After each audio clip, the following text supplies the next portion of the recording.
part of the beauty of it was the fact that I had no other place to start. Because all of the limitations and concerns and all of that stuff. And so the only thing I could leverage was high quality, truly value add content. And so that was the only tool that I could go out and engage with this audience with that was not going to blow up in our faces and blow back on us. And so that became the linchpin of our entire go to market strategy. Ultimately, by the end of this, we had created the most complex, sophisticated CDP, customer data platform, that I've ever heard of, much less experienced or built.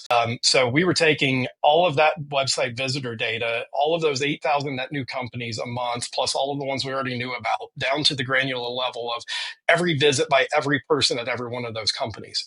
We were eating our own dog food using our own enterprise grade layer of Airflow to be able to pull all of that data out of there, push it into our giant Snowflake data lake. I had to go and poach a DraftKings analyst to the tune of 350, nearly $400,000 to run this thing.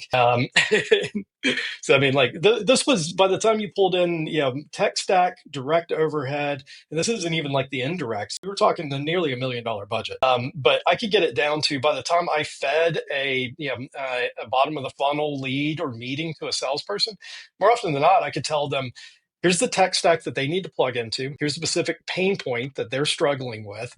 Here's what you're going to need to be able to address, and go ahead and debrief the sales engineer that's going to already be on the call with you. Typically, my salespeople, is not uncommon for them to be more up to date and have a better understanding of what they were needing than the person that was on the call with them. Or the other funny part was I'd equip and feed this information into like an outbound rep.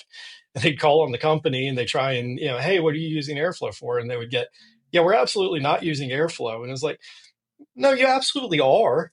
We're just talking to the wrong department. Like, you have no idea who in your company, what department, what use case is using it, but you're using it. Trust me. Yeah. It was one of the reasons why inbound grew so rapidly and to represent so much of our revenue, was because the only way we could convert that audience, especially as prickly as they were, was by basically giving them a path for them to move themselves along and then ultimately raise their hand and say, yeah, I'm ready.